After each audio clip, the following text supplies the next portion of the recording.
Oi, gente! Estamos aqui Oi, de novo, né, tamo de filha? novo. Ah, de novo, mas com uma coisa muito legal que é um puxa de uma aula, gente.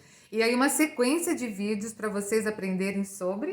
Cores. Ai, delícia! Gente, se vocês não assistiram o primeiro vídeo, volta lá, assiste o primeiro para entender um pouco mais sobre fisiologia da cor. Nesse segundo vídeo, nós vamos falar sobre círculo cromático e vamos aprofundar nas dimensões das cores. Esse eu acho que é um dos mais importantes, para Ah, vocês que angariarem delícia! bastante conhecimento e bastante noção de sensibilidade à cor. Eu sou muito suspeita, mas eu acho que você não deve perder. Eu acho que você tem que assistir, tá Assiste bom? sim, gente. Curtinho, rapidinho, qualquer coisa põe na velocidade 2. Isso! Você ouve tudo, né? É isso aí. Boa! Fica aí então. Isso aí. Até já.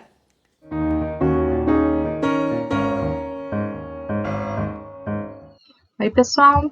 Nessa segunda aula, nós vamos falar sobre círculo cromático, dimensões da cor e contrastes cromáticos. Bom, primeira coisa, a gente vai falar dessa ferramenta que é o círculo cromático. O que é um círculo cromático?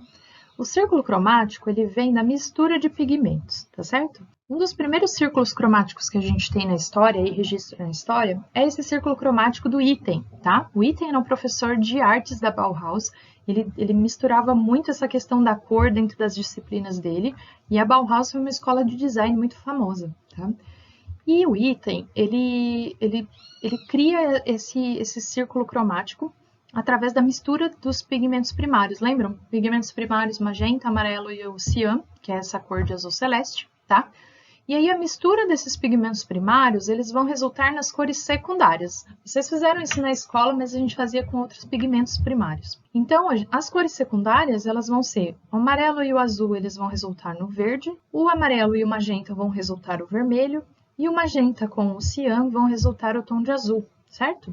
Se a gente pegar essas cores secundárias e misturar novamente com as primárias, nós vamos ter o tom de verde-limão, que é aquele verde mais amarelinho, a gente vai ter o tom de laranja, a gente vai ter o tom de púrpura, a gente vai ter o tom de violeta, a gente vai ter o tom de azul anil e vamos ter o tom de verde petróleo, que é aquele tom de turquesa, certo? Então, com essas cores todas, a gente tem o círculo cromático de 12 cores, tá? A gente vai ver que tem referências, né, de 12 cores e tem alguns outros círculos cromáticos com mais cores. Mas aqui o importante é a gente entender a base, né, de onde que vem essa ferramenta. O círculo cromático ele é formado por pigmentos puros, tá certo? Então, onde os matizes, eles estão em sua máxima saturação. E aqui a gente está colocando mais um termo importante aí no quesito cores, que é a questão de saturação. O que é a saturação? A saturação é quão puro é esse pigmento, quão vibrante é esse pigmento. Mas nem tudo são cores saturadas. E é por isso que nós vamos avançar um pouquinho nesse conceito do círculo cromático. O círculo cromático, ele é um disco, certo? Ele é um achatadinho aí, ele é bidimensional, certo? Onde o anel dele vai ter todos os tons, os matizes em sua máxima saturação do pigmento. Na sequência, nós vamos para o conceito do que é a esfera cromática. O que seria a esfera cromática? Vamos imaginar o que é uma esfera cromática. Ela é cheia, né? É um globo, onde o anel mais externo e mais central da nossa esfera, ou seja, a parte mais gordinha dela, é o próprio círculo cromático, ou seja, aqueles tons vibrantes, saturados e puros, né? Aqueles tons bem fortes. No miolo da esfera cromática, ou seja, lá no topo, nos polos da nossa esfera cromática, né? A parte de cima e a parte de baixo, em cima a gente teria o branco e embaixo a gente teria o preto. Branco e preto, eles não são considerados cores, porque um é a somatória de todas as cores, que é o branco, e o outro é a ausência de cor, que é o preto, a absorção da cor. Então, eles não são considerados cores, tá? Eles são o que a gente chama, na teoria de cores, de acromia, ou seja, falta de cor. Então, entre o branco e o preto, lá do miolo da esfera cromática, a gente tem a mistura de branco com preto, que são todos os tons de cinza. Então, imaginem, por fora, no círculo mais gordinho, mais externo e central, eu tenho o círculo cromático. que são os pigmentos puros, saturados, vibrantes. E lá dentro eu vou ter toda a gradação de branco para preto, passando pelos cinzas. E aí, todas essas fatias, elas vão se misturando para dentro, para cima e para baixo, certo? E, imaginando a esfera cromática, a gente consegue ter uma noção das dimensões da cor. Por quê? Eu vou ter cores que vão se misturando com branco, logo eu vou ter as cores claras, as cores luminosas, que são as cores clarinhas, que eu brinco que são as cores inho, amarelinho, azulzinho, verdinho, que é aquela cor clarinha, aquele tom de bebê. E para baixo eu vou ter os tons profundos, os tons escuros, então azul marinho, bordô, verde musgo, ocre, marrons, né? Aqueles tons escurecidos vão estar indo para a parte de baixo da esfera.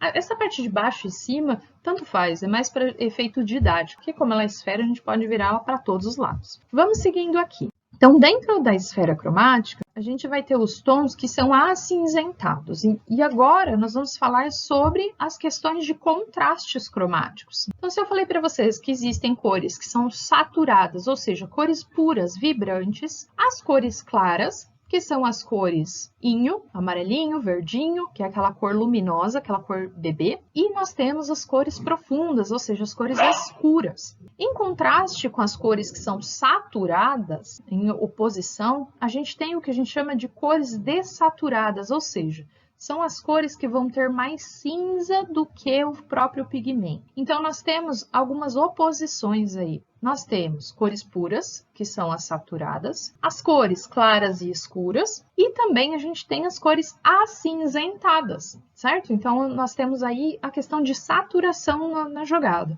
Então, cor saturada e dessaturada. Vamos lá. As cores puras, elas naturalmente formam um bom contraste. O que é contraste, gente? São opostos. Então, são qualidades diferentes. Então, claro e escuro são opostos. Liso e rugoso são opostos, certo? Então, cada contraste, ele diz respeito a qualidades distintas entre as coisas. E o que é um contraste? Quando eu coloco as duas muito próximas. Então, as cores puras, se eu tiver pigmentos vibrantes sob fundo branco ou sob fundo preto, ou entre as próprias cores, elas vão formar um contraste forte. Então, se eu pegar lá todas as 12 cores do círculo cromático, elas tiverem pura vibração, elas vão formar contraste entre elas, correto?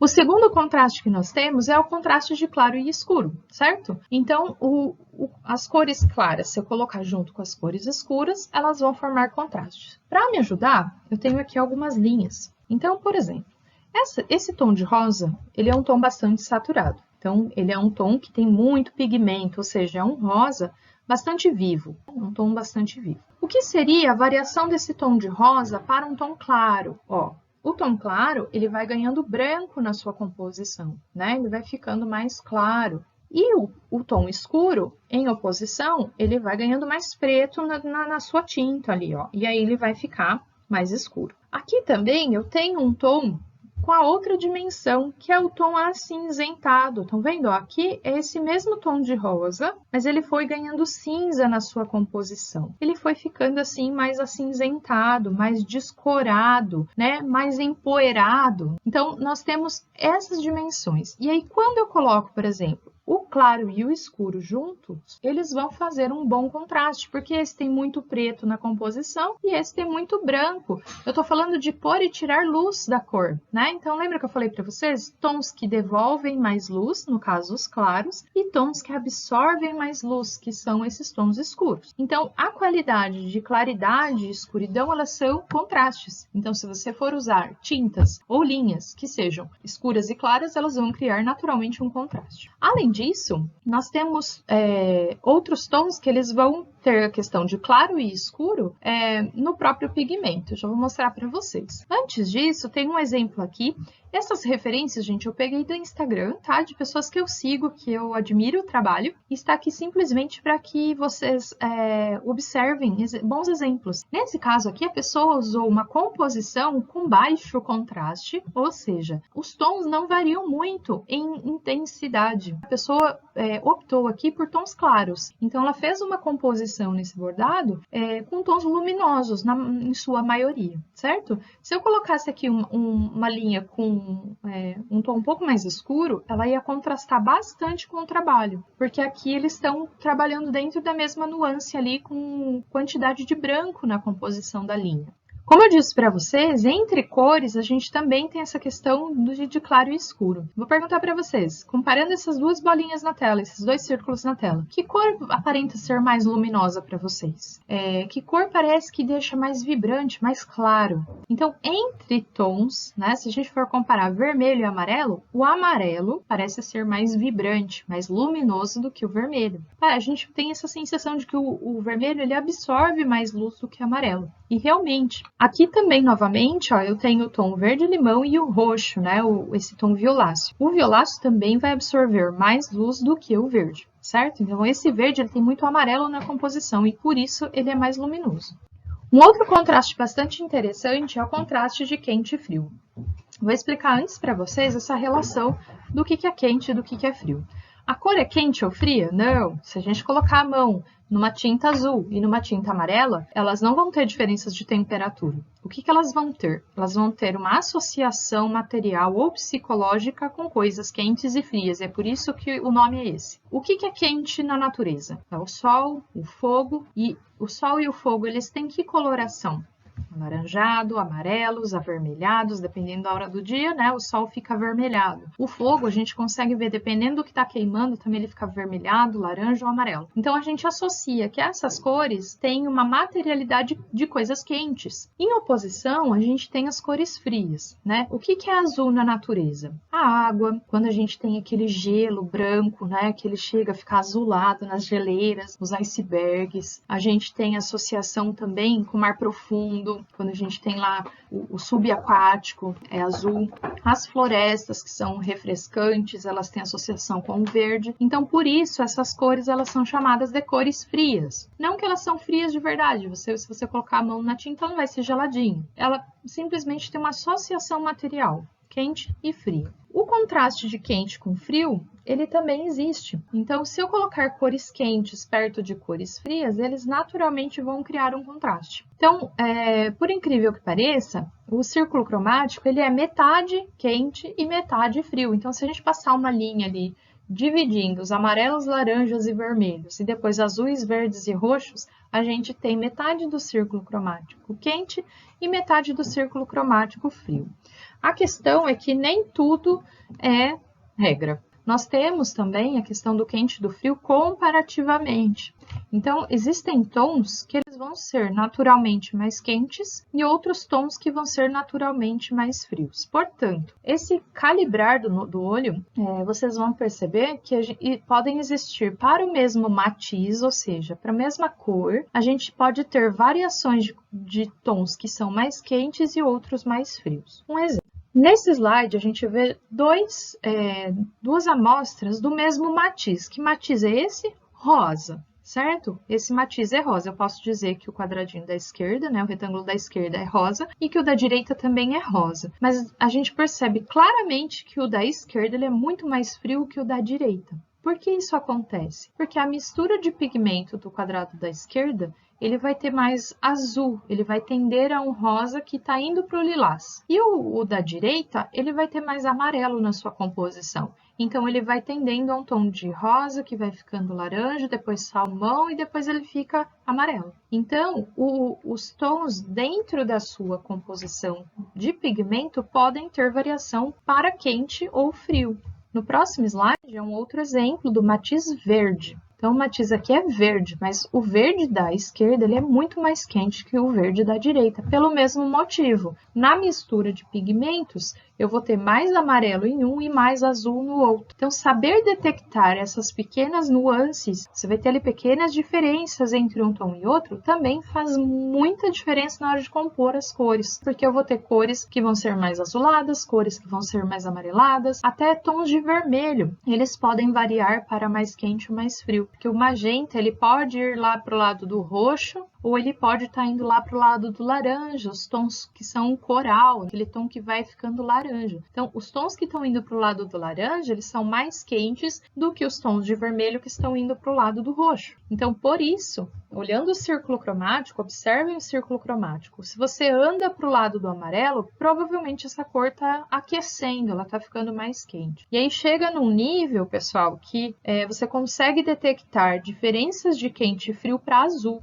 E azul é uma cor que naturalmente seria fria, né? Azul é cor fria. Mas existem azuis que vão ser mais quentes e azuis que vão ser mais frios, pelo mesmo motivo. Que eu vou ter azuis que eles vão caminhando lá para o lado do turquesa e aí eles vão ganhando amarelo na composição. E azuis que vão indo lá para o lado do roxo que ele vai esfriando na composição. Então, essa sutileza da percepção é treino e muita observação. Então, em cima desses conceitos agora que a gente está estudando, vocês vão começar a perceber as diferenças. Claro, escuro, saturado, dessaturado, a questão do quente e do frio. Então, todos esses conceitos que nós trouxemos aqui, eles formam contrastes entre cores, né? Então, você pode brincar com eles na hora de fazer uma composição num trabalho, ok? Até a próxima! Uau, filhota! Que aula, hein? Bastante coisa, Nossa! né? Sim. Fala aí pra gente se você gostou, põe aí nos comentários, faz a pergunta que você quiser sobre cores que a Camila vai responder. Isso, eu quero ver se alguém vai perguntar o que é cor pastel. Oba! É isso aí. Máximo, isso mesmo. Gente, se você gostou do vídeo, compartilhe esse vídeo, se inscreva no canal, dá seu like, bota o comentário aí, gente, pra gente ensinar e passar isso pra todo mundo sobre cor. E uma coisa muito séria mesmo, e muito gostosa, né? Legal, gente. Isso aí. Cor é tudo, né? Cor é vida. E essa é uma sequência, hein? Então, se não assistiu o primeiro vídeo, corre lá, assiste-se e já fica de olho no próximo, terceiro vídeo sobre cores. Já estamos aí. É isso aí. Um beijo, gente. Até mais, gente. Até. Até o terceiro Tchau, tchau. vídeo. Tchau, tchau.